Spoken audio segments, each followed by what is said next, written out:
अनपढ़ है ये इंसान, संविधान टैक्स पर बोल हीरो बना इरफान। भगत सिंह से ली प्रेरणा, अब यूट्यूब पर बटोर रहे हैं सुर्खियां। दिल्ली के जंतर मंतर पर सीजेपी प्रदर्शन के दौरान दिए इंटरव्यू ने मोहम्मद इरफान को सेलिब्रिटी यानी हीरो तक बना दिया है। दरअसल इरफान न कभी स्कूल गए, न कभी कोई किताबें पढ़ी हैं और न ही मोबाइल पर टाइपिंग कर पाते हैं, लेकिन गूगल वॉइस सर्च, यूट्यूब और इंटरनेट से संविधान, लोकतंत्र, टैक्स और मजदूरों के अधिकारों की जानकारी जुटा दी। उनके विचारों से प्रभावित होकर राहुल गांधी भी उनसे मिलने उनके घर तक पहुंच गए। दिल्ली के जंतर मंतर पर सीजेपी यानी कॉकरोच जनता पार्टी के प्रदर्शन के दौरान मंच पर नारे थे या और राजनीतिक बयान भी थे, लेकिन सबसे ज्यादा चर्चा किसी नेता की नहीं हुई। भीड़ में खड़ा एक साधारण सा युवक अचानक कैमरे के सामने आया और कुछ ही मिनटों में वायरल होकर सबका ध्यान अपनी ओर खींच लिया। वह युवक था मोहम्मद इरफान। न उसने कभी किताबें पढ़ी थी, न संविधान और न ही किसी विश्वविद्यालय में पढ़ा, फिर भी लोकतंत्र, संविधान, टैक्स, मजदूरों के अधिकारों और इंसानी गरिमा पर उसने इतनी सहजता से बात की कि लाखों लोग उसका वीडियो बार बार देखने लगे। लोगों को सबसे ज्यादा हैरानी इस बात की हुई कि जो व्यक्ति रोज बर्फ बेचकर करीब 500 रुपए कमाता है, अब वह आखिर अब इतनी गहरी बातें कहां से सीख कर आया है, यह हर कोई जानना चाह रहा है। सीजेपी का प्रदर्शन चल रहा था। प्रदर्शन के दौरान सुरक्षा बलों की कार्रवाई के बाद वहां मौजूद लोगों से बातचीत की जा रही थी, तो द लल्लन टॉप के पत्रकार रजत पांडे उस दिन प्रदर्शन को कवर करने पहुंचे थे। उन्हें उम्मीद थी कि बाकी आंदोलनों की तरह यहाँ भी राजनीतिक बयान और नारेबाजी देखने को मिलेगी। इसी दौरान नीली टी शर्ट पहने एक युवक द लल्लन टॉप कैमरे के सामने आया और अपनी बात रखना शुरू किया। कुछ ही मिनटों की बातचीत में उसे संविधान, लोकतंत्र, मजदूरों की जिंदगी, सम्मान और समाज जैसे विषयों पर अपने विचार रखे। उसकी भाषा कठिन नहीं थी, लेकिन बात सीधी दिल तक जा रही थी। इसी वजह से यह वीडियो सोशल मीडिया पर तेजी से फैला। आखिर लोग इसे देखते ही रह गए। अहंकार किस बात का?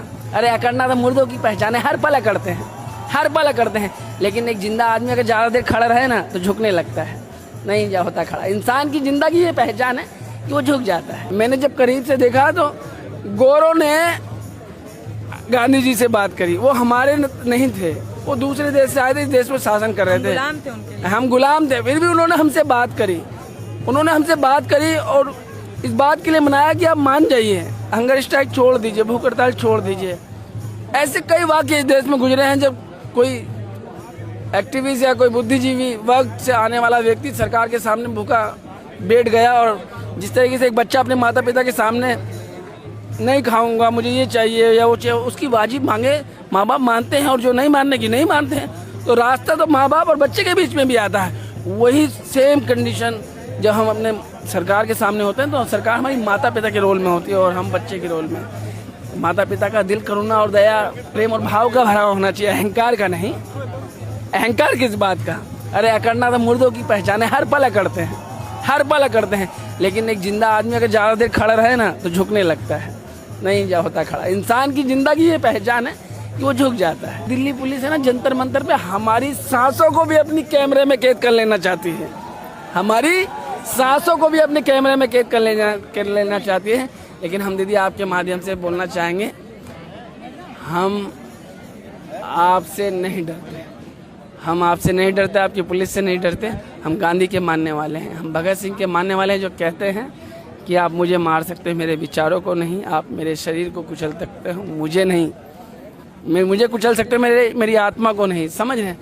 वो कहते थे कि क्रांति बम और पिस्तौलों से नहीं, विचारों की शान से आती है। समझ रहे हैं? तो हम विचारों के मानने वाले लोग हैं। हम गांधी के तरीके 20 तारीख को जाएंगे और मोदी जी के करीब समक्ष होकर खड़े होंगे और बोलेंगे, हे गुरुदेव, बहुत पीड़ा है।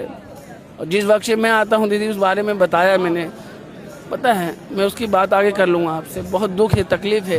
इस तेजी से दौड़ती अर्थव्यवस्था का लाभ इस देश की चुनिंदा कुछ वर्ग के लोग उठा रहे हैं और पूरी आबादी आज भी शोषित, वंचित और पीड़ित है, हर चीज़ से।